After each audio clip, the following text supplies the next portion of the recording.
कर दीजिए।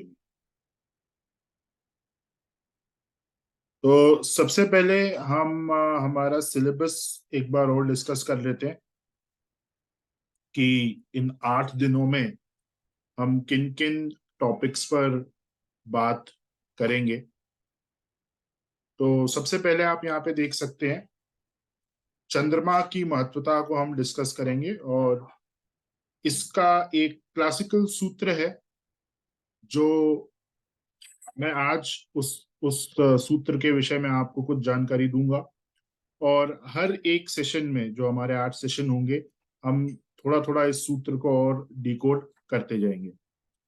ये जो फर्स्ट सूत्र है, चंद्रमा की महत्वता, इसकी इंपॉर्टेंस सिर्फ मैरिज में नहीं है। ये ज्योतिष में अगर आप किसी भी इवेंट का रिजल्ट जानना चाहते हैं तो वहां पे ये सूत्र एज इट इज अप्लाई होगा। उसके बाद शुभपति मिलान हम डिस्कस करेंगे कि एक पार्टनर दूसरे पार्टनर के साथ कैसा फील करेगा। अब जब आप मैचिंग कर रहे हैं तो ये चीज देखनी जरूरी है। लग्न शोधन, इसके बारे में हम कल चर्चा करेंगे। ये फर्स्ट हमारा पॉइंट होगा मैच मेकिंग का। अगर लग्न शोधन में प्रॉब्लम आती है तो बाकी किसी भी चीज को देखने की जरूरत नहीं है, वहीं पे वो मैचिंग कैंसिल हो जाएगी। उसके बाद विवाह कर्म जीवन साथी का लग्न परिचय, तो इसके बारे में आज हम थोड़ी बात करेंगे। इसको हम, इसका जो बेस है उसे समझेंगे, इसके पीछे जो थ्योरी है उसे समझेंगे, और साथ साथ सूत्र भी मैं आज आपको यहाँ पे एक्सप्लेन करूंगा। पूरा नहीं, थोड़ा सा, बाकी हम परसों की क्लास में इस पूरे सूत्र को गहराई से समझेंगे। उसके बाद वर्णकूट के बारे में डिटेल में हम डिस्कशन करेंगे। वश्यकूट, ताराकूट, योनिकूट, मैत्रीकूट, गणकूट, भकूट और नाड़ीकूट। तो इनमें कब हमें एक्सेप्शंस अप्लाई करने हैं, कब सॉफ्टवेयर में अगर 0 नंबर आ रहा है कब हम उसे 0 की जगह फुल नंबर्स दे सकते हैं, कब सॉफ्टवेयर में फुल नंबर्स आ रहे हैं लेकिन आपको उसको 0 करना है, वो सारे एक्सेप्शंस जहां जहां पे इनकी रेमेडीज है वो हम डिस्कस करेंगे। और साथ में फिर लास्ट में हम एक उपाय डिस्कस करेंगे कि अगर कुछ भी नहीं मिल रहा है तब भी आप किस प्रकार से मैरिज करवा सकते हैं। लेकिन उस उपाय में एक उसकी लिमिटेशन है। उसकी लिमिटेशन ये है कि मैरिज बहुत स्मूथ होगी, प्रॉस्परस होगी, ये नहीं कहा जा सकता। सिर्फ ये है कि डिवोर्स की नौबत नहीं आएगी। तो ये उपाय हम डिस्कस करेंगे। जैसे कि अगर लव मैरिज का केस आ गया और ऊपर का कुछ भी मैच नहीं कर रहा है तो फिर क्या करा जा सकता है, वो हम यहाँ डिस्कस करेंगे। दशा संधि का कॉन्सेप्ट बहुत ही ज्यादा रेयर कॉन्सेप्ट है और आज तक मेरी नॉलेज में जितने एस्ट्रोलॉजर्स हैं वो कभी, उनको ये कॉन्सेप्ट नहीं मालूम, तो वो मैच मेकिंग में इसको अप्लाई नहीं करते हैं, जो कि सबसे बड़ी गलती है। तो इस पर हमारे 1-2 क्लासेस रहेंगे इस पूरे कॉन्सेप्ट को समझने के लिए, और इसके बहुत सारे एग्जाम्पल चार्ट्स हम डिस्कस करेंगे। और साथ ही साथ ग्रहों के आधार पे परामर्श किस प्रकार से आपको देना है। अगर आपने किसी हॉरोस्कोप को अप्रूव करा है तो उन दोनों हॉरोस्कोप्स में जिस प्रकार से ग्रह स्थिति है उसके हिसाब से आपको लड़का और लड़की को कुछ कुछ बातें समझानी होंगी जिससे उनकी मैरिड लाइफ स्मूथ रहे। तो वो परामर्श किस प्रकार से दिया जाता है वो हम यहाँ पे साथ साथ डिस्कस करेंगे। तो ये हमारा पूरा सिलेबस रहेगा वैदिक मैच मेकिंग का।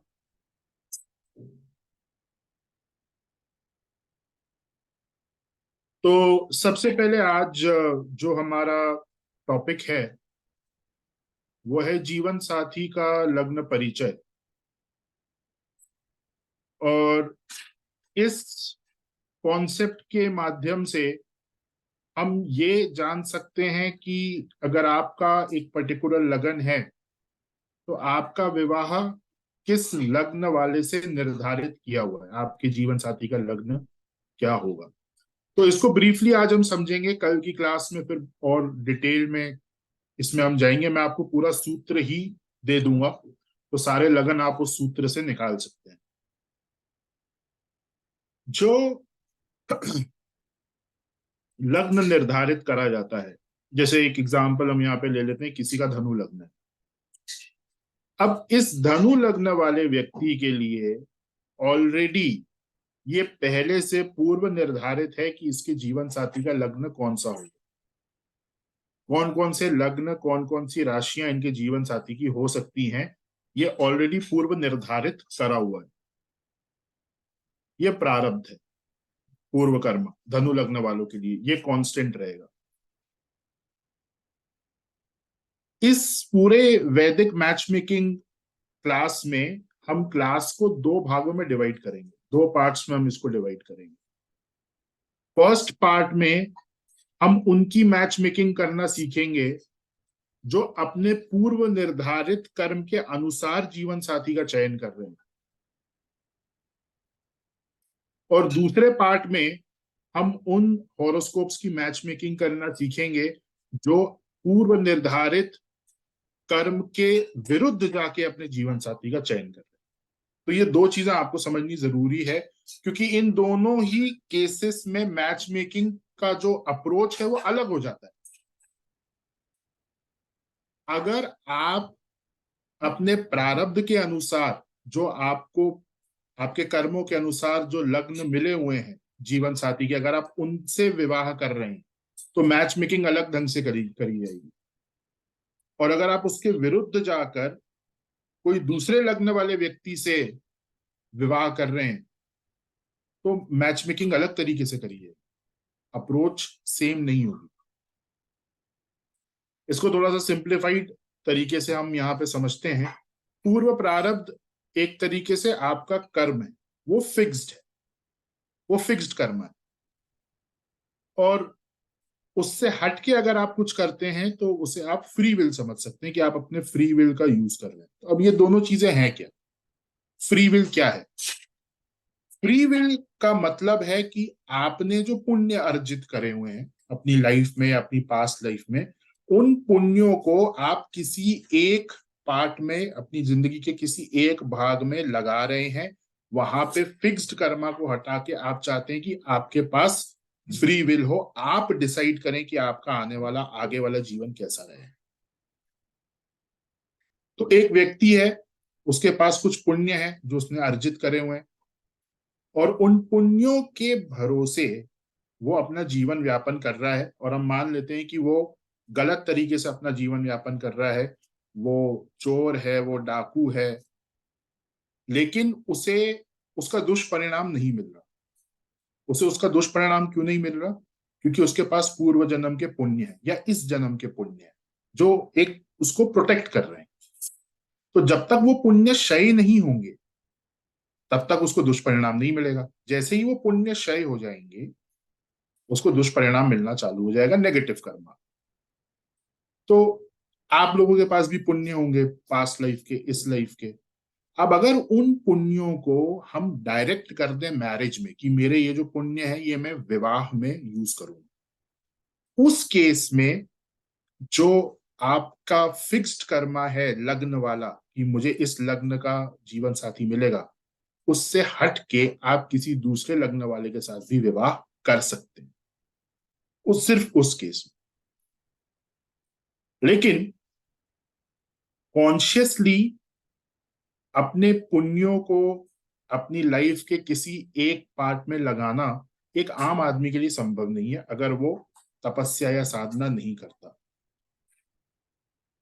तो फिर ये होता कैसे है? जैसे अगर किसी ने कोई व्रत अनुष्ठान प्रॉपरली करा हुआ है मैरिज से रिलेटेड, कोई एक प्रॉपर वैदिक रिचुअल किया है मैरिज से रिलेटेड और सही पूरे रिवाज को फॉलो करते हुए किया है, तो ऑटोमेटिकली मैरिज के डोमेन में उसका जो फ्री विल है वो इंक्रीज होना चालू हो जाए और वो फिक्स्ड कर्मा को ओवरराइड कर सकता है उस पर्टिकुलर केस में। लेकिन इसमें एक बहुत बड़ा डेंजर इन्वॉल्व होता है कि बीइंग एक एक नॉर्मल ह्यूमन बीइंग आपके पास आएंगे, राइट, मैरिज के लिए कोई बहुत साधना करने वाले या तपस्या करने वाले व्यक्ति तो आएंगे नहीं मैच मेकिंग करवाने के लिए।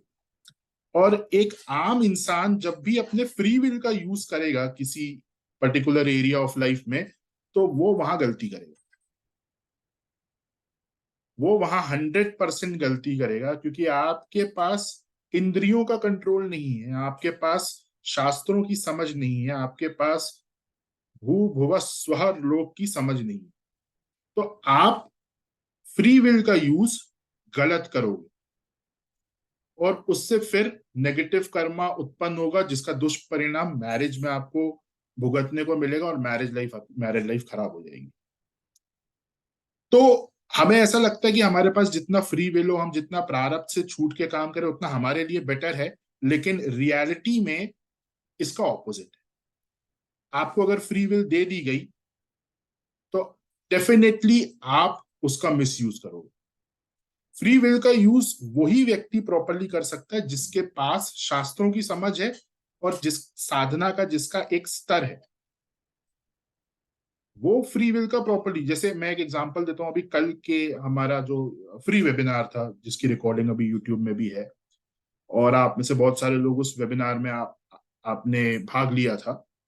वहां पे एक किसी लेडी का क्वेश्चन आया था, वो हो सकता है आज शायद यहाँ भी बैठी हो, कि सर हम अगर मैच मेकिंग कर रहे हैं तो हम फाइनेंशियल पोजीशंस सामने वाले व्यक्ति का किस प्रकार से देखें, क्योंकि वो बहुत इंपॉर्टेंट है। अब अगर इनको फ्री विल दे दिया जाए मैरिज के डोमेन में, तो ये उसका यूज किस प्रकार से करेंगी? एक ऐसा स्पाउस ढूंढने के लिए जो बहुत जिसका फाइनेंशियल पोजीशन बहुत अच्छा हो। अब वो उनको मिल जाएगा क्योंकि फ्री विल है वहां पे, है ना, पुण्य अर्जित करके वहां वो कर दिया गया। लेकिन वो स्पाउस मिलने के बाद इस चीज की गारंटी क्या है कि मैरिड लाइफ अच्छी होगी? हो सकता है उस जो सामने उनका हस्बैंड होगा उसकी फाइनेंशियल पोजीशन बहुत अच्छी होगी, लेकिन साथ साथ कोई बीमारी भी हो सकती है। फाइनेंशियल पोजीशन बहुत अच्छी होगी, लेकिन हो सकता है साथ साथ उनका 3 जगह और अफेयर चल रहा है। फ्री विल है ना, देखिए आपने अपनी समझ से फ्री विल का यूज किया। आपकी समझ क्या है कि हमें एक अच्छा जीवन व्यतीत करने के लिए बहुत ज्यादा पैसा चाहिए, लेकिन ये समझ एक एक इमेच्योर समझ है। और अगर इसी समझ का यूज करके आप फ्री विल को वहां पे लगाओगे, आप अपनी जिंदगी खराब करोगे। इमेच्योर समझ क्यों है?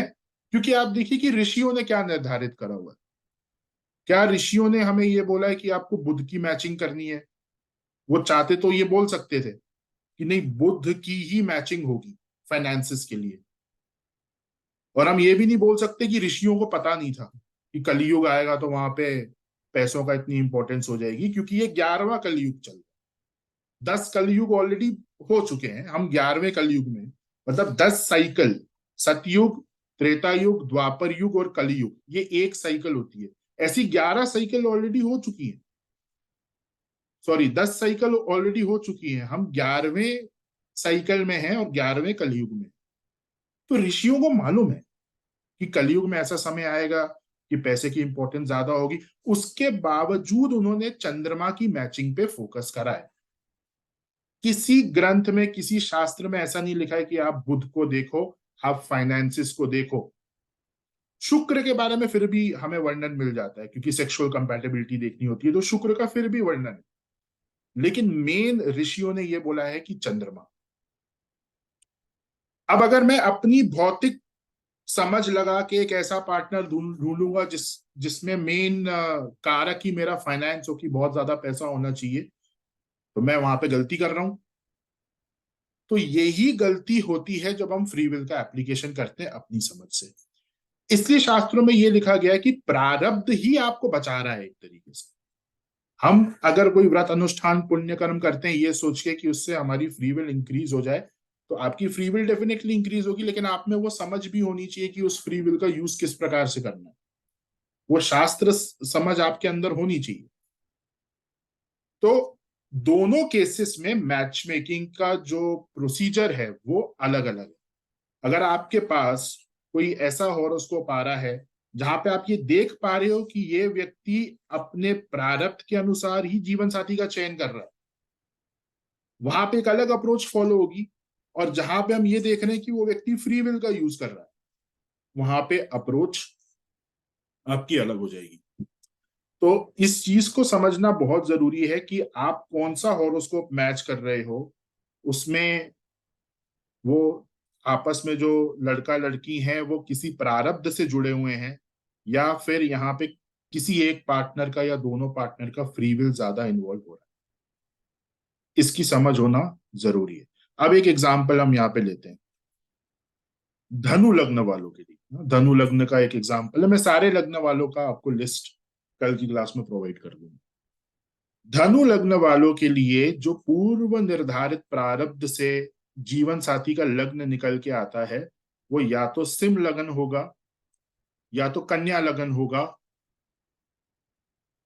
या मीन लग्न होगा, और या कुंभ लग्न होगा। ये चार धनु लग्न वालों के लिए जो पूर्व प्रारब्ध से लगन निकल के आता है जीवन साथी वालों का, वो या तो लियो साइन होगा, या तो वर्गो साइन होगा, या तो एक्वेरियस साइन होगा, या पाइसेस साइन होगा। अब आपके पास हॉरोस्कोप आते हैं दो। एक लड़के का जो लगन है वो धनु है, लड़की का जो लगन है वो कुंभ है, और आप ये दोनों हॉरोस्कोप्स देख रहे हैं। तो यहाँ पे आपको समझ में ये चीज आ जाएगी कि ये प्रारब्ध से होकर ये हॉरोस्कोप आए हैं। क्योंकि धनु लग्न वालों के लिए, धनु लग्न वाले लड़के के लिए कुंभ लगन की लड़की अगर है तो वहां पे फिक्स्ड कर्मा यानी कि प्रारब्ध इन्वॉल्व है।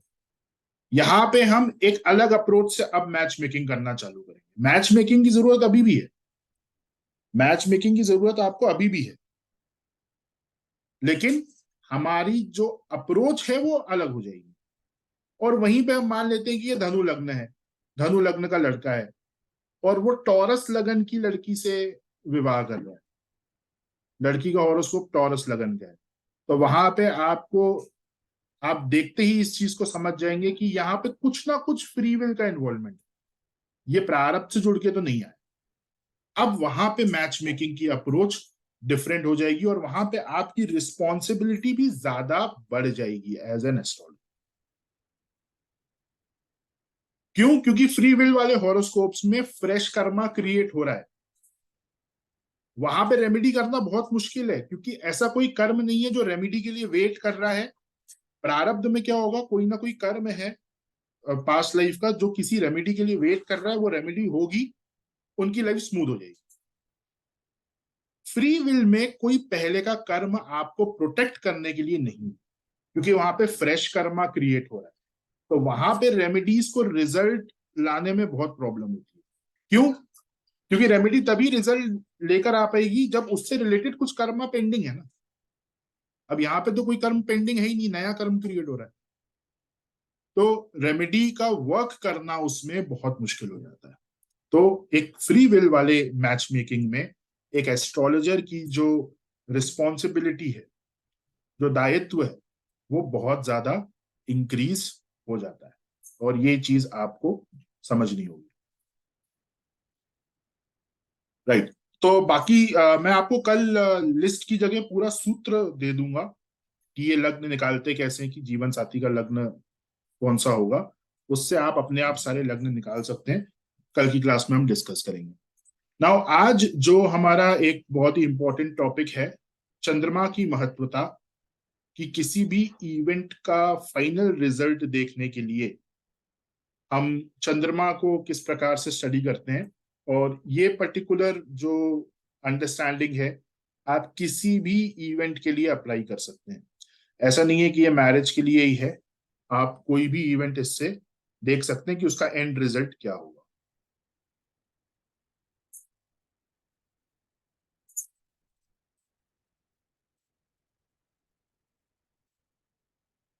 तो सबसे पहले यहाँ पे ये समझना जरूरी है कि मून को बीज कहा गया है शास्त्रों में। मून को बोला गया है बीज, यानी कि सीड। अगर किसी पर्टिकुलर इवेंट की सीड खराब है, अगर बीज ही खराब है, तो उससे जो उपज होगा वो उपज भी खराब ही होगा। अगर सीड में ही प्रॉब्लम है, अगर बीज में ही प्रॉब्लम है, तो जो फल निकलेगा उसमें भी प्रॉब्लम रहेगी। बहुत सिंपल सी अंडरस्टैंडिंग है यहाँ। तो हम यहाँ पे बात कर रहे हैं मैरिज के विषय में। Moon is the bees for any event, moon seed है। तो हमें किसी भी इवेंट का इंसेप्शन देखना है तो हमें मून से देखना होगा। मैरिज के लिए हम सबसे पहले मून को स्टडी करेंगे नेटिव के हॉरोस्कोप में, और मून से 7th हाउस को स्टडी करेंगे। मून और मून से 7th हाउस को स्टडी करना बहुत जरूरी है अगर आपको ये देखना है कि मैरिज की सीड कैसी है। अब जैसे इस हॉरोस्कोप में आप यहाँ पे देख सकते हैं, मून जो है वो 10th हाउस में है, बुध की राशि में, और मून से 7th अगर मैं देखूंगा तो यहाँ 4th हाउस आ जाएगा, धनु लग्न, धनु राशि। अब चंद्रमा से सप्तम भाव में हमें देखना है कि यहाँ पे एफ्लिक्शंस ज्यादा हैं, क्या इस भाव में एफ्लिक्शन ज्यादा है या यहाँ पे पैसिफाइंग प्लैनेट्स का एस्पेक्ट ज्यादा है। तो इसको आपको एनालाइज करना है यहाँ पे सबसे पहले। तो मून की जो दृष्टि है उसको काउंट हम नहीं करेंगे क्योंकि मून से ही सप्तम हम देख रहे हैं, तो मून की दृष्टि यहाँ पे काउंट नहीं होगी। बाकी प्लैनेट्स का जो एस्पेक्ट है वो आप यहाँ पे देखेंगे। तो अब इस हाउस को एनालाइज करके बताइए कि आपको क्या लग रहा है।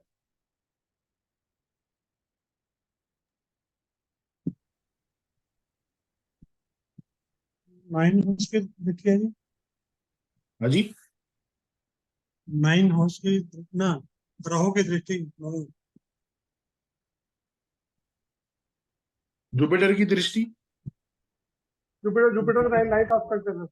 जुपिटर का night aspect. Jupiter Ninth 9th house को aspect of एस्पेक्ट कर, Jupiter. जुपिटर अपने ही घर को देख रहा है। हाँ, लेकिन ये जुपिटर कौन सा है? ये गुरु चंडाल योग वाला गुरु चंडाल योग का जुपिटर राहु को। गुरु चंडाल योग है जो कि उसकी सुख भाव को खत्म कर रहा है। तो ये जुपिटर, Saturn इसमें की हम भी ये दृष्टि नहीं आ रही है। बोलेंगे, इसमें हम ये नहीं बोलेंगे कि जुपिटर 9th हाउस को देख रहा है, क्योंकि ये जुपिटर सिर्फ जुपिटर नहीं है, ये गुरु चंडाल योग वाला जुपिटर है, वो भी अष्टम भाव में।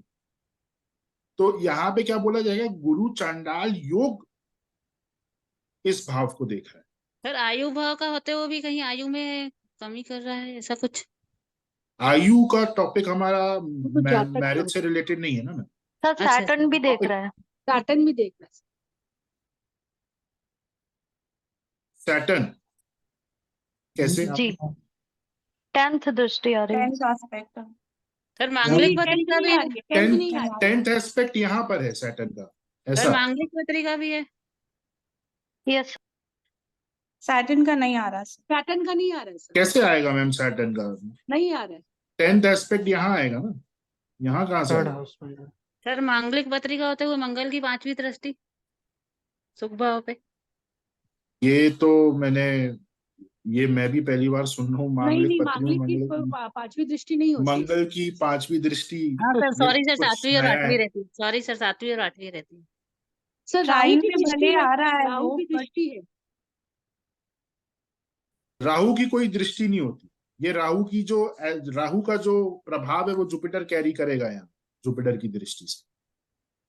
Sir but Jupiter and Rahu is far, मतलब लाइक उसका डिग्री वाइज देखे तो बहुत दूर है उससे। वो जो डिग्री वाइज आप देखते हैं ना, वो सिर्फ ग्रहण योगों में देखा जाता है कि डिग्री वाइज डिस्टेंस ज्यादा होना चाहिए। चंडाल योग में भले ही वो ज्यादा डिग्री पे हो, कोई फर्क नहीं पड़ेगा, वो गुरु चंडाल योग ही कहता है। जब सूर्य राहु, मून राहु या ग्रहण योग बनता है तो ग्रहण के प्रभाव को देखने के लिए ये देखा जाता है कि वो कंजंक्शन डिग्री वाइज कितना क्लोज है। ओके। तो यहाँ पे जो फर्स्ट पॉइंट नेगेटिव हमें मिल रहा है, दैट इज कि यहाँ पे चांडाल योग का एस्पेक्ट इस भाव पर है। अब इसको दूसरे तरीके से आप देखेंगे तो इस भाव का जो लॉर्ड है उसे भी देखना जरूरी है। तो चतुर्थ भाव का जो लॉर्ड यहाँ पर है वो 8th हाउस में चला गया, तो ये अगेन एक नेगेटिव पॉइंट हो गया इस पर्टिकुलर भाव से रिलेटेड, इसका जो लॉर्ड है वो अष्टम में चला गया। तो दोनों एंगल से आप मून से 7th हाउस को अगर देखेंगे तो यहाँ पे आपको एक क्वेश्चन मार्क आप लगा सकते हैं। फर्स्ट, अब इसका जो दूसरा पॉइंट है वो है लगन से सप्तम भाव को स्टडी करना। तो लगन से सप्तम भाव को अगर आप स्टडी कर रहे हैं तो आप यहाँ पे अगेन वही सेम प्लैनेट आप पा रहे हैं, जुपिटर। जुपिटर यहाँ पे अष्टम में चला गया, राहु के साथ कंजंक्ट हो गया है, तो लगन से भी सप्तम भाव प्रॉब्लमैटिक दिखा रहा है। कोई यहाँ पे पॉजिटिव एस्पेक्ट?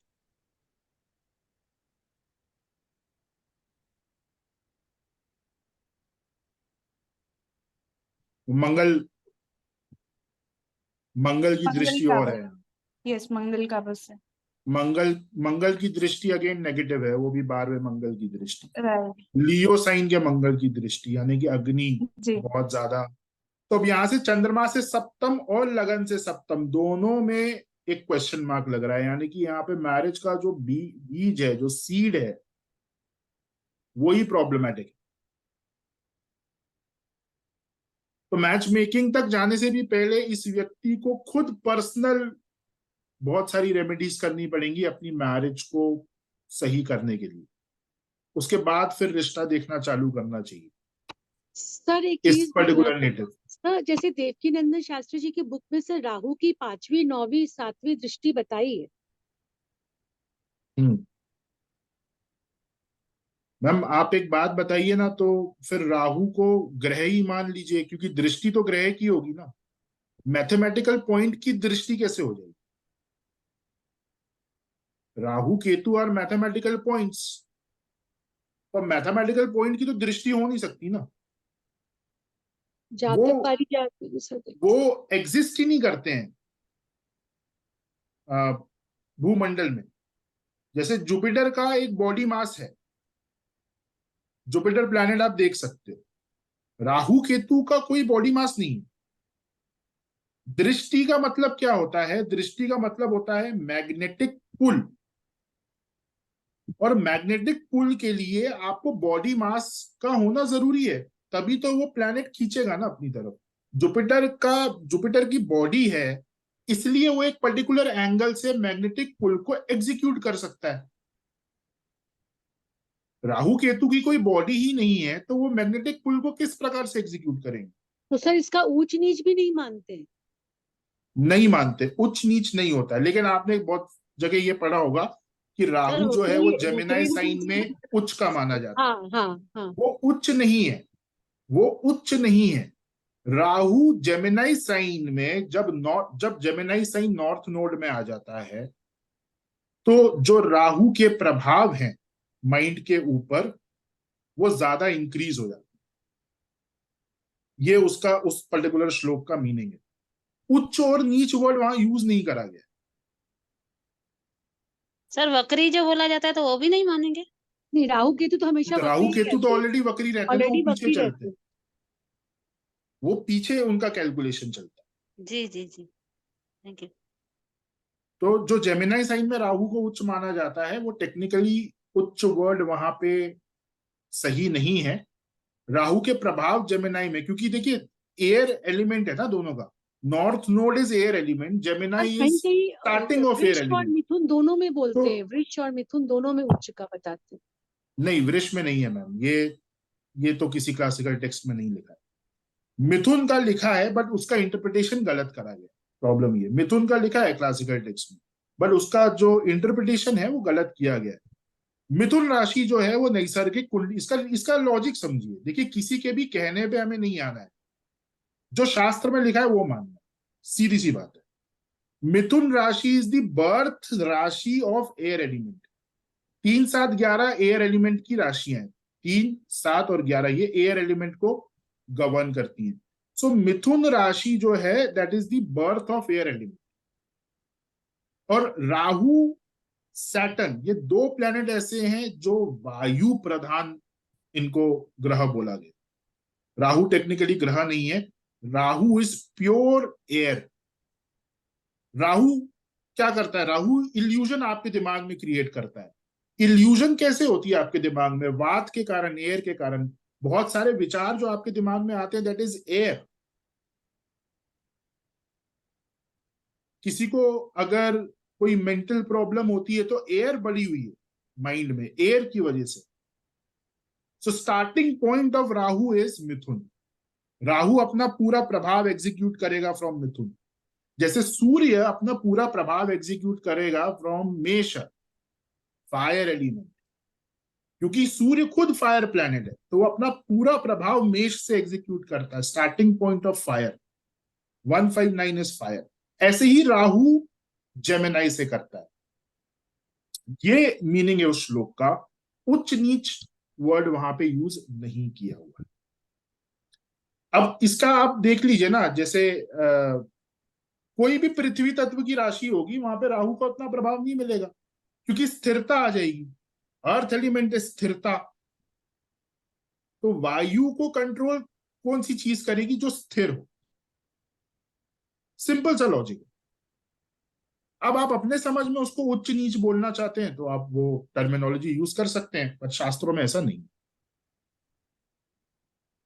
चलिए, तो हमें मैरिज के लिए चंद्रमा से सप्तम और लग्न से सप्तम, इन दोनों भावों को स्टडी करना है, सीड को समझने के लिए, इंसेप्शन को समझने के लिए, कि मैरिज का जो बीज है वो कैसे आगे रिजल्ट्स देने वाला है। अगर वहीं पे प्रॉब्लम आ गई है तो ऐसा नहीं है कि वो व्यक्ति विवाह नहीं कर सकता, वो बिल्कुल विवाह कर सकता है, लेकिन उसे पर्सनल लेवल पे पहले बहुत सारी शांति कर्म करवाना अनिवार्य हो जाएगा, और फिर आप आगे जाके मैच मेकिंग पर आए, आप रिश्ते ढूंढे।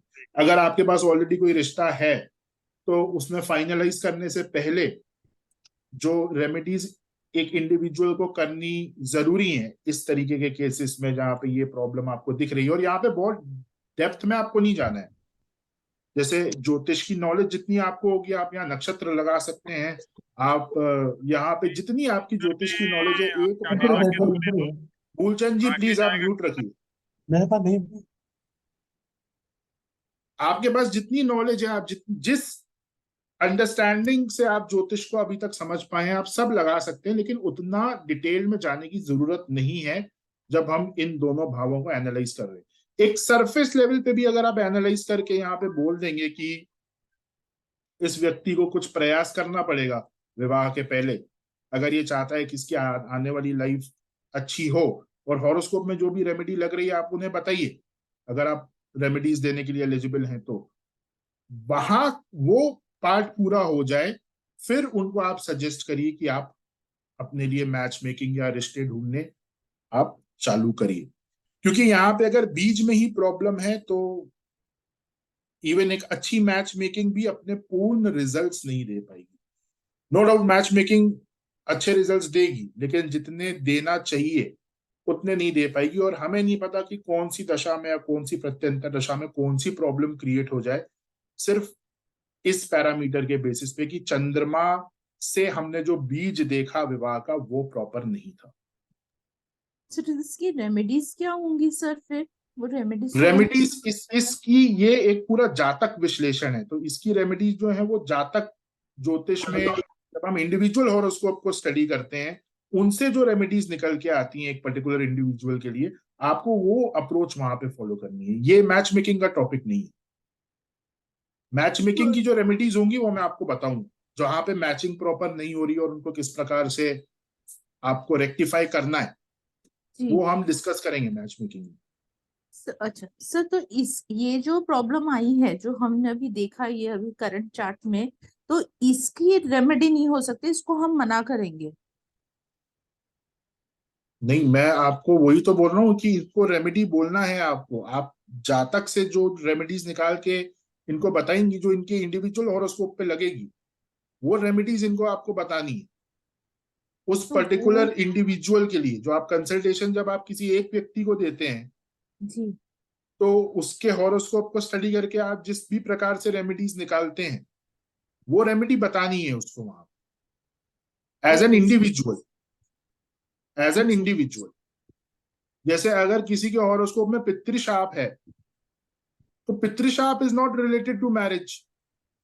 हाँ सर। लेकिन जब तक पितृशाप की शांति नहीं होगी, मैरिज में प्रॉब्लम आएगी, भले ही कितनी भी मैच मेकिंग आप करा लो। तो पहले उसको बोलना पड़ेगा ना कि पितृशाप की शांति कराइए। अच्छा अच्छा, ओके, वो पॉइंट है। ठीक है सर, थैंक यू सर। जी, और कोई क्वेश्चन किसी का?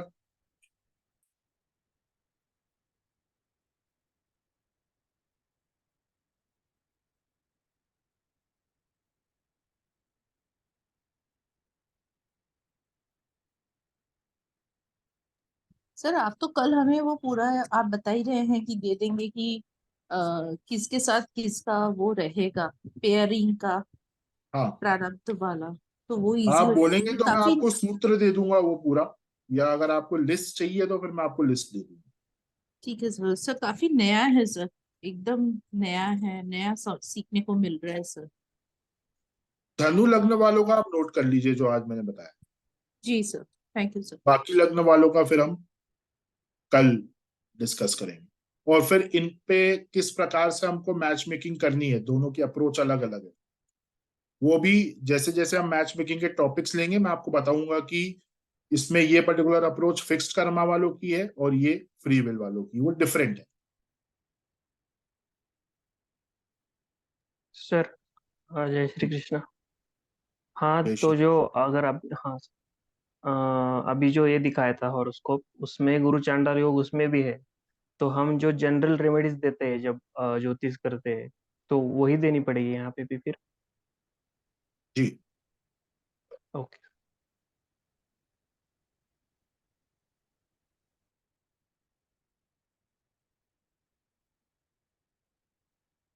और कोई सवाल किसी का? सर फ्री विल जो बोल रहे थे वो थोड़ा बता सकते हैं क्या? अभी एक्सप्लेन किया ना आपको फ्री विल क्या है। फिक्स्ड कर्मा से हटके जो भी चीज आप करोगे वो फ्री विल में आएगी। प्रारब्ध से हटके आप कुछ भी करेंगे वो फ्री विल में आएगा। एक मिनट, एक चैट में क्वेश्चन आया है, मैच मेकिंग की रेमेडीज के लिए एलिजिबिलिटी संस्कार यज्ञोपवीत, अच्छा ठीक है, ओके, ये मैं क्लैरिफाई कर देता हूँ। जो जनरल शांति कर्म होंगे एक इंडिविजुअल के लिए पर्सनल लेवल पे, वो सजेस्ट करने के लिए या मंत्र सजेस्ट करने के लिए आपको गायत्री दीक्षा आपके पास होनी जरूरी है, उसके बिना आप एलिजिबल नहीं है। मैच मेकिंग की जो रेमेडीज हैं जो मैं आपको बताऊंगा उसके लिए गायत्री दीक्षा का होना अनिवार्य नहीं है, वो आप सजेस्ट कर सकते हैं।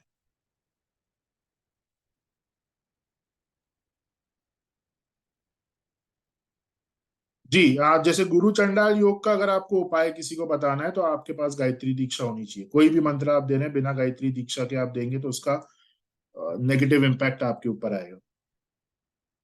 मैच मेकिंग के लिए नहीं, मैच मेकिंग के लिए जरूरत नहीं, वो आप दे सकते हैं। नीलू जी। जी सर, जय श्री कृष्णा सर। जय श्री कृष्ण। जैसे कि किसी का लगन में वो अपना अपने लगन राशि लगन में अपने ही राशि में हो और उसके सेवंथ में भी वही हो। जैसे कि मान ली चंद्रमा का लगन है, कर्क राशि का लगन है, और फिर उसके 10 मतलब 7th हाउस में होगा वो 10 नंबर क्या होगा, 10 नंबर होगा। हाँ, मैं आपका सवाल समझ गया कि चंद्रमा से सप्तम और लगन से सप्तम एक ही भाव एक आता है, ही हो, हाँ एक ही हो, तो, तब क्या करते हैं? तो उसी भाव को देखा जाएगा। अच्छा, सिर्फ एक ही को देखेंगे, वही मैं पूछना। ठीक। शिखा सर जी। अभी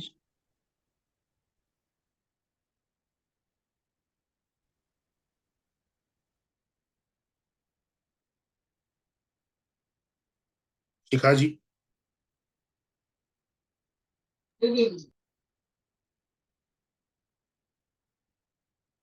हेलो। अमित जी।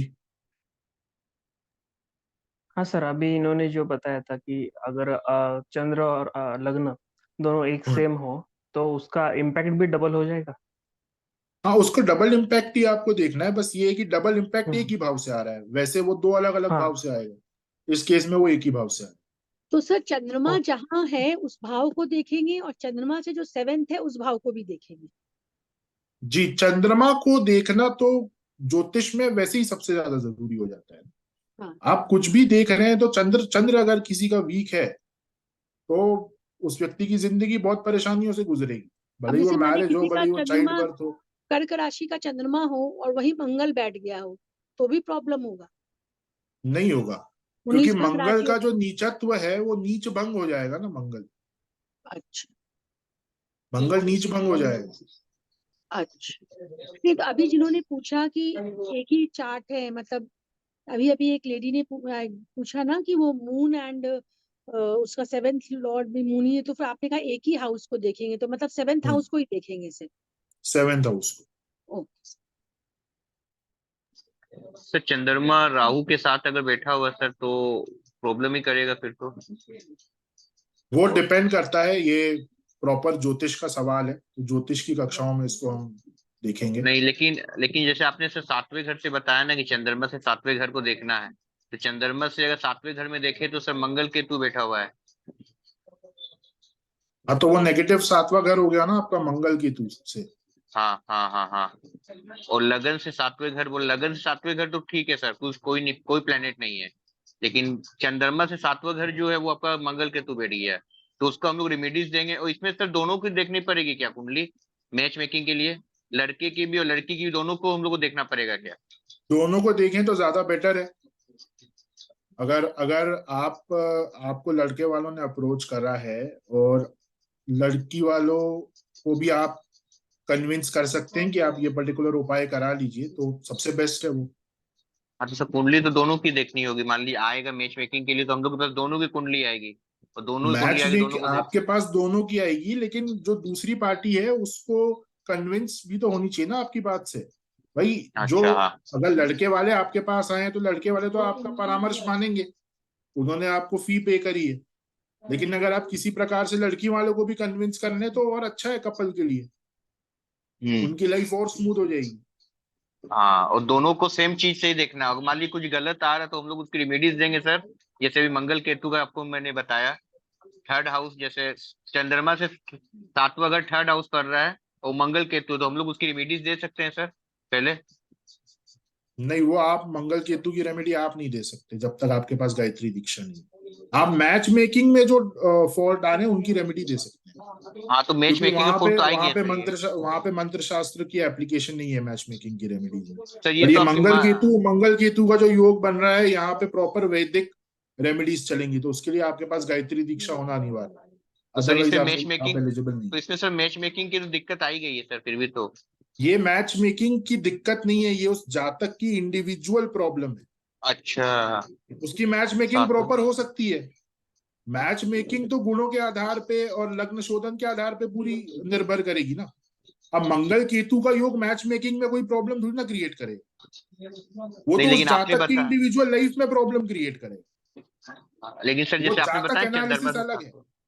नहीं, चंद्रमा से 7वें घर आपने बताया ना सर, वही चीज मैं बोल रहा हूँ, उसके लेके बता रहा चंद्रमा से सप्तम घर जो है वो मैरिज में उसकी मैरिज की बीच को दिखा रहा है, साथ साथ पार्टनरशिप के बीच को दिखा रहा है, साथ साथ डेली वेजेस के बीच को दिखा रहा है, साथ साथ सेक्सुअल ऑर्गन्स में प्रॉब्लम्स को दिखा रहा है।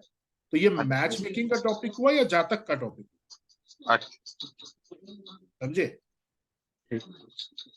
सर नेहा जी, अगर जैसे मानिए मकर लगन मकर राशि हो तो चंद्रमा से 7 तो कर्क राशि आएगी। एक ही हाउस आएगा। हाँ तो चंद्रमा फिर इसका मतलब अपने ही घर को देख रहा है, तो अच्छा होगा ये। मैंने आपको पहले बताया था कि चंद्रमा की दृष्टि काउंट नहीं होगी, क्योंकि हम चंद्रमा से ही सारे भावों को देख रहे हैं।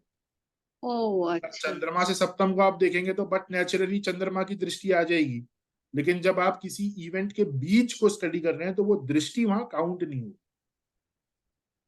अगर उस पर किसी की भी दृष्टि नहीं पड़ रही हो, कोई प्लैनेट नहीं हो, तो फिर सर तो फिर उस पर्टिकुलर भाव के लॉर्ड की प्लेसमेंट को चेक करिए।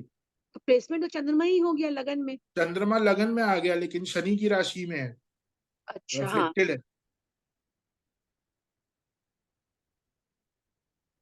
तो सर आप इस क्लास में रेमेडीज बताएंगे सर? मैच मेकिंग की मैम, जातक की रेमेडीज यहाँ पे कवर नहीं होगी, मैच मेकिंग की रेमेडीज होगी। और जैसे अभी जातक की रेमेडीज आपको ऐसे समझाई भी नहीं जा सकती, उसके लिए हाँ आपको नहीं तो 3 सर, जैसे साल अभी इसके पहले वेद जिन्होंने पुराण अध्ययन क्वेश्चन करना पूछा पड़ेगा। सर मंगल केतु वाला, सर जिन्होंने क्वेश्चन पूछा उनका वो चीज मुझे ये समझ में आया कि आपने बोला था 7 से मतलब चंद्रमा से 7th में देखना है, तो चंद्रमा से 7th में जब उनका मंगल केतु है तब तो उसका मतलब वो एफ्लिक्टेड हो गया। अब मैंने वही तो बोला, उनको एफ्लिक्टेड है। अच्छा नहीं तो आपने बोला ना सर जातक का मंगल केतु हो गया वो, तो फिर जातक का क्वेश्चन है ना मैम, वो एक इंडिविजुअल हॉरोस्कोप का योग है।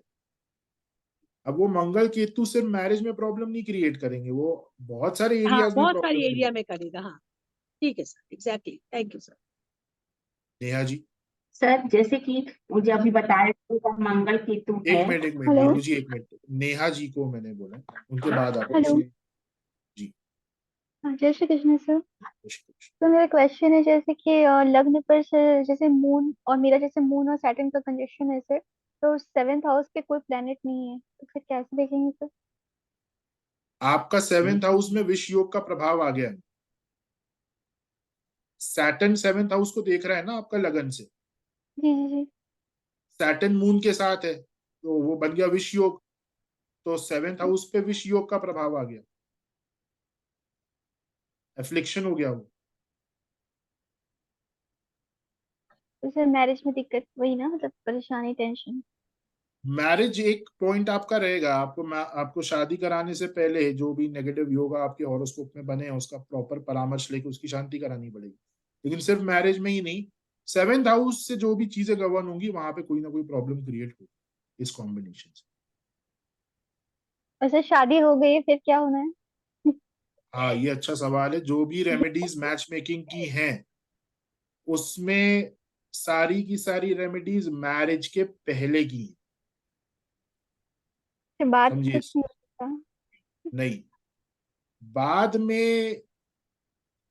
में, जो, देखिए, बाद की भी रेमेडीज हैं लेकिन आपको कराने वाले मिलेंगे नहीं। इंडिया में मात्र 6 से 7 ऐसे आचार्य हैं जो वो रेमेडीज कराते हैं, और स्पेशली जैसे योनिकूट की शांति और इन सब चीजों के लिए जो प्रामाणिक आचार्य हैं, वो ये देखिए, ये जो रेमेडीज है ना, ये कोई नॉर्मल पंडित नहीं करा पाए। जी। ये बहुत ही हाई लेवल की रेमेडीज होती हैं जहां पे आप बात ये कर रहे हैं कि मेरा चंद्रमा मर्क्यूरी की राशि का है, तुम्हारा मंगल की राशि का है, और उन दोनों के बीच में एक सामंजस्य, एक अफेक्शन क्रिएट करने की बात आप कर रहे हैं।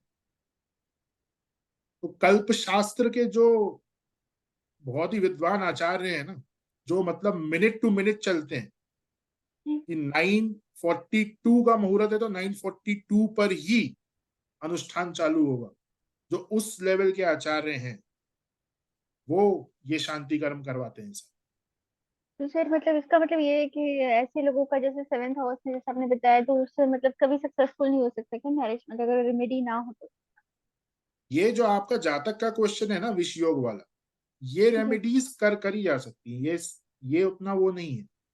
लेकिन मैरिज के बाद जो आपके, अगर आपने गलत मैच मेकिंग से विवाह करा है और विवाह हो गया है, सर जैसे तब देखिए। जो हम बात कर रहे हैं ना चीजों को सुधारने की, जी। उसके लिए आपको बहुत प्रॉपर जो कल्प शास्त्र के जानकार आचार्य हैं और जो ज्योतिष भी साथ में जानते हैं, वो उस कर्म को एग्जीक्यूट करा पाए। कोई नॉर्मल पंडित, उनको आप बोलोगे कि हमको ये ताराकूट की शांति करानी, उनको पहले समझ में नहीं आएगा कि ये बोला क्या है। तो सर इसके तो हस्बैंड का भी चार्ट देखना पड़ेगा ना, मतलब दोनों का तो मैच। हाँ, तो मैच मेकिंग तो दोनों की चार्ट में होगी ना। और सर जैसे कि फीमेल का, जैसे मैंने बताया लग्न, और अगर मेल है, हस्बैंड है और उसके 12th हाउस में विषय योग बन रहा है। नहीं, ये देखिए, ये फिर आप दोनों का इंडिविजुअल क्वेश्चन पूछ रहे हैं, ये मैच मेकिंग से इसका कोई वो नहीं है ना। मैच मेकिंग में हम ये देखेंगे कि दोनों की मैचिंग का क्या प्रॉब्लम है। उसके में विष योग बन रहा है, इसके में चंडाल योग बन रहा है, ये जातक के क्वेश्चन है, इंडिविजुअल हॉरोस्कोप के एनालिसिस। हमारा फोकस यहाँ पे मैचिंग पे है। ये तो चंद्रमा का मैंने आपको थोड़ा सा बता दिया कि ये देखना होता है कि चंद्रमा से सप्तम, लगन से सप्तम ओवरऑल कैसा है। सर किसी एक का अगर बहुत थैंक यू सर। स्ट्रॉन्ग अच्छा स्पाउस हाउस हो और किसी का एक का एकदम माइनस हो, माइनस प्लस समझा नहीं किस तरीके मतलब से। एक का बहुत एफ्लेक्टेड हो, मतलब, और एक का काफी स्ट्रॉन्ग हो। देखिए, आप लोग कहाँ पे कंफ्यूज हो रहे हैं, आप लोग सिर्फ चंद्रमा से सप्तम मैरिज को समझ रहे हैं। ऐसा नहीं है। क्या सप्तम भाव सिर्फ विवाह दिखाता है? एक्स्ट्रा मैरिटल अफेयर भी 7th हाउस दिखाता है।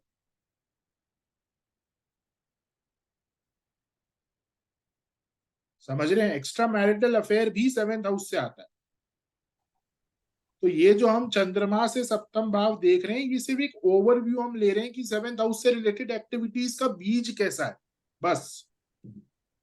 एक का स्ट्रॉन्ग है, एक का वीक है, तो ठीक है, एक का 7th हाउस से रिलेटेड पॉजिटिव रिजल्ट होंगे, दूसरे के नेगेटिव होंगे। तो 7th हाउस पे सिंगल अगर जुपिटर बैठते हैं तो वो अच्छा नहीं होता? ये तो बहुत स्पेसिफिक क्वेश्चन है मैम। सर ये हम लगन चार्ट से देखेंगे या मून चार्ट से देखेंगे सर? चंद्रमा से जब आप देख रहे हो तो ऑलरेडी मून चार्ट हो गया ना वो। हाँ ठीक है सर। चलिए, और मैच मेकिंग से रिलेटेड अगर किसी का कोई सवाल है तो आप मैं पूछूं सर?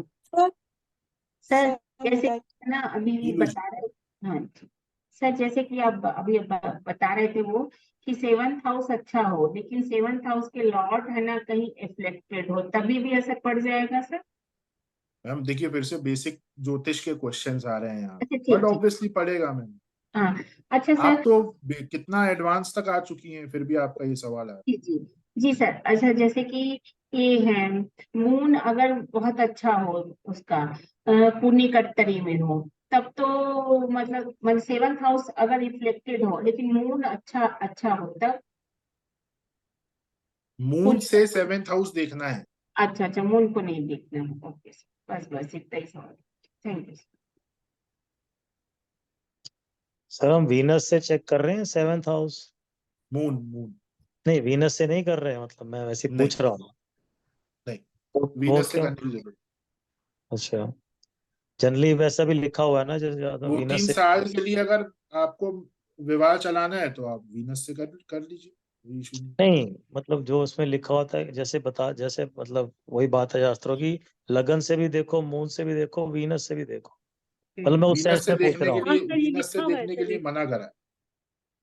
वो क्यों? वीनस से आप देखोगे तो आप सिर्फ और सिर्फ फिजिकल सेक्सुअल रिलेशनशिप तक विवाह को देख रहे हो। नहीं, सिर्फ की तो वीनस का बात है ही रोल नहीं। वही है। सिर्फ की तो बात है ही नहीं।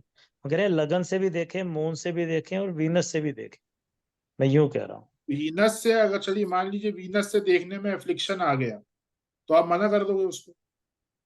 हाँ, मतलब there could be a physical compatibility issue. जी नहीं, ऐसा नहीं है। Physical compatibility issue that could wife be के वन ऑफ साथ, द। वाइफ के साथ फिजिकली वो फिट ना हो, ऐसा नहीं है। ये आप कैसे कह सकते हो? वीनस से सप्तम भाव अगर अफ्लिक्टेड है तो वो बंदा फिजिकली केपेबल नहीं होगा। नहीं, दैट इज वन कहाँ ऑफ द लिखा है? थिंग। अदरवाइज मैरिज भी, मतलब मैरिज भी जैसे मैरिज का कार का ही है। वीनस इज मैरिज कार का। और जैसे हम हम्म। उसको लेते हैं तो कि मैरिज में भी डिफिकल्टी आएगी कुछ। वीनस मैरिज कार का है, ये कौन से शास्त्र में लिखा है? मुझे आज तक तो ऐसा कुछ मिला नहीं।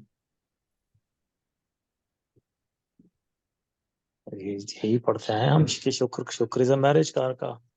मुझे आप सोर्स बताइए ना, रेफरेंस बताइए। पराशर में नहीं लिखा हुआ? कौन सा श्लोक है बताइए। ऐसे I may not be able to tell you, but BPHS का मेरे को हर चैप्टर याद है सर। आप चैप्टर बताइए, श्लोक बताइए। तो फिर इसका मतलब आप कह रहे हैं कि शुक्र is not considered for marriage? क्या एक उसका नहीं है कारकत्व कुछ भी? वीनस इज द कारका फॉर स्पाउस, हाँ, that is true. Not marriage. मतलब नॉट एटलीस्ट करो। मैरिज। अच्छा ठीक है, अगर हम उसको और रिफाइन करते तो मेल चार्ट के लिए, मेल के लिए है शादी का कारक। मेल के लिए, फीमेल के लिए, दोनों के लिए स्पाउस का कारक शुक्र बनता है। हाँ, नहीं तो फिर अब जैसे वो फीमेल के लिए मंगल आ जाता है, हस्बैंड का कारक। तो स्पाउस और हस्बैंड और वाइफ, ये दो अलग अलग चीजें हैं। हाँ spouse is but life partner, हाँ बट मेल के वहां लिए पे हम कोई स्पाउस। सेक्स अलाउट नहीं किया गया। शुक्र इज लाइफ पार्टनर, कोई सेक्स नहीं है वहां पे मेल फीमेल।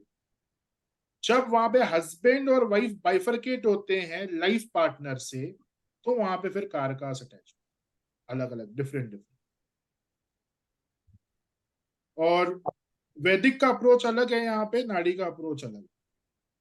शुक्र आपके जो मैरिज के इंस्टीट्यूशन में जो रोमांस है उसका कारक शुक्र है। मैरिज का जो होने का कारक है that is Jupiter, because it is a संस्कार। आप नामकरण संस्कार करते हो, जुपिटर इज द कारक। आप अन्नप्राशन संस्कार करेंगे, जुपिटर इज द कारक। आप यज्ञोपवीत संस्कार करेंगे, जुपिटर इज द कारक।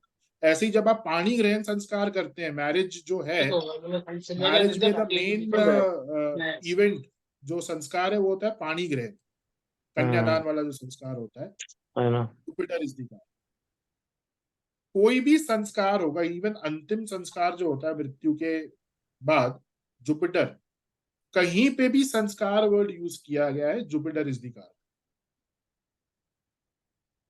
9th हाउस से ये सारे कारक आते हैं। 7th हाउस आपके लाइफ पार्टनर को दिखाता है। अब जिसका लिव इन रिलेशनशिप है वहां पे 7th हाउस का इन्वॉल्वमेंट है, 9th का नहीं है, तभी वो लिव इन है। अगर 9th का इन्वॉल्वमेंट हो जाएगा तो वो मैरिज हो जाएगी।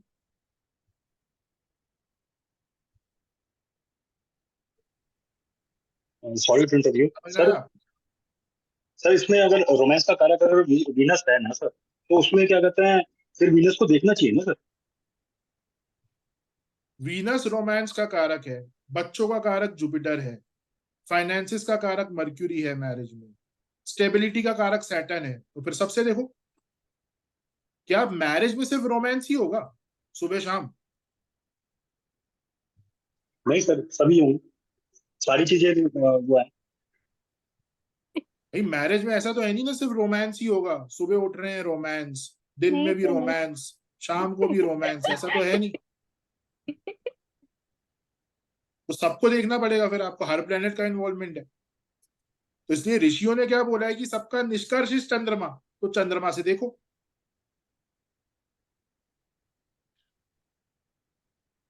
और चंद्रमा से ही हम देख रहे हैं। सर अगर लगन से 7th हाउस बहुत अच्छा होगा और मूल से खराब होगा, जैसे बताया कि मतलब वो मंगल केतु सामने है मून की 7th हाउस में, लेकिन जुपिटर है लगन में बैठा है और 7th हाउस ऐसे में देख रहा है। ऐसे तो क्वेश्चन आप पर्सनली पूछते जाएंगे, मैं नहीं, सोचता इसके जाऊंगा लिए अच्छा यहाँ नहीं, पर है तो कैसे वो होगा। नहीं मैं जस्ट पूछ रही हूँ, ऐसा ये ऐसे नहीं हो दोनों में पाएगा। से मतलब है तो ऐसे अच्छे सिचुएशन में है तो फिर हम मैच मेकिंग के लिए प्रोसीड कर सकते हैं ना, रेमेडी देना ही आप पड़ेगा वो। मैच मेकिंग के लिए अगर खराब सिचुएशन में भी है तब भी प्रोसीड कर सकते हैं, मैच मेकिंग का इससे रिलेशन नहीं है। ये एक लेकिन वो एडवाइस रेमेडी मैंने भी आपको करना बोला है, पड़ेगा। मैंने एडवाइस आपको एक बताया कि अगर ऐसा कोई एफ्लिक्शन सप्तम भाव में है तो उसको पहले आप बोलिए कि इसका उपाय करें। इसमें ऐसा नहीं है कि मैच मेकिंग के लिए प्रोसीड ही नहीं कर सकते, कर सकते हैं। नहीं प्रोसीड कर सकते हैं, लेकिन इम्पैक्ट की बात बोल रही हूँ, मतलब लगन से अच्छे है ना, मतलब बृहस्पति बैठा है, जुपिटर है, तो दृष्टि देखिए मैं 7th आपको हाउस में। समझाता हूँ। मैंने आपको एक सिर्फ एक पैरामीटर बताया है। अब ऐसे ही अगर मैं यहाँ पे फॉर एग्जाम्पल मातृशाप ले लूं, पितृशाप ले लूं, तो ये भी फिर जरूरी है मैच मेकिंग के पहले इनकी शांति कराना। जितने भी नेगेटिव योगाज हैं उनकी शांति कराना किसी भी संस्कार के पहले जरूरी है। आप नामकरण संस्कार कर रहे हैं अपने बच्चे का, उसके हॉरोस्कोप में जितने नेगेटिव योगाज हैं सबसे पहले उनकी शांति होती है, तभी वो संस्कार कराया जाता है। लेकिन वो हम नहीं करा सकते हैं ना सब, तो हाँ, मैच तो मेकिंग वैसे के ही लिए मैंने तो प्रोसीड करेंगे। एक हाँ मिनट रुकिए, आप जी जी इसको समझिए। मैंने आपको एक पैरामीटर बताया है कि ये सप्तम भाव को देखना है। ऐसे करीब 1000 पैरामीटर हैं जिनकी शांति कराना जरूरी है। पितृशाप है, मैरिज के बाद प्रॉब्लम आएंगी, उसकी भी शांति कराइए। तो ये तो आप जब एक जातक का हॉरोस्कोप देख रहे हो, उसको जो आप परामर्श दोगे, जितना भी उसके हॉरोस्कोप में एफ्लिक्शन है उससे रिलेटेड, वो आपको देना पड़ेगा ना वहां पे इंडिविजुअल हॉरोस्कोप के तो ऊपर। हम बस ऐसे ही उसे सजेस्ट करेंगे कि आप किसी से करा लो, मतलब हम तो कर नहीं पाएंगे ना रेमेडी, क्योंकि हमने दिखा नहीं, मतलब गायत्री मंत्र का ये नहीं, रेमेडी तो हम नहीं कर, तो मैं किसी आपके से लिए कराओ। सिंपल आपके लिए कर देता हूँ। ये चंद्रमा से सप्तम और लगन से सप्तम मत देखिए। आपके पास मैच मेकिंग के लिए और उसको पाया है, मैच मेकिंग करिए और उनको बता दीजिए कि ये रिश्ता जम रहा है या नहीं। लेकिन आफ्टर फिर प्रॉब्लम होगा तो प्रॉब्लम तो हॉरोस्कोप में मैम जितने नेगेटिव योगा से उनसे अराइज हो सकता है, या पूरा ज्योतिष सीख लीजिए तो फिर आप परामर्श दे सकते हैं प्रॉपरली।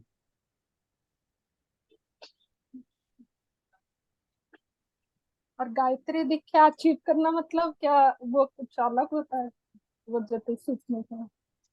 जब यज्ञोपवीत संस्कार होता है तो गायत्री दीक्षा दी जाती है। गायत्री दीक्षा के बाद गायत्री मंत्र के जप का अधिकार प्राप्त होता है। जब तक गायत्री मंत्र का जप नहीं होता तब तक आप कोई भी मंत्र किसी को एज अ रेमेडी नहीं दे सकते। पॉजिटिव पॉइंट ये है कि हमारी मैच मेकिंग में जो रेमेडीज हैं वहां पे मंत्रों का यूज नहीं, तो इसलिए वहां पे आपको गायत्री दीक्षा की जरूरत नहीं है। वो आप सजेस्ट कर सकते हो सामने वाले। लेकिन ये जो योगों की शांति है, गुरु चंडाल, इन सब यहाँ पे आपको प्रॉपर, एक तो पूरा शास्त्र अध्ययन आपको 3 साल तक करना पड़ेगा वेद पुराणों का, उसके साथ साथ गायत्री दीक्षा आपके पास होनी चाहिए। तो ये जो हम दे रहे हैं वो गलत है, वो आएगा मतलब जो पितृ ऋण है तो ऐसे करना है वैसे करना है, जो रेमेडी ये देना नहीं चाहिए।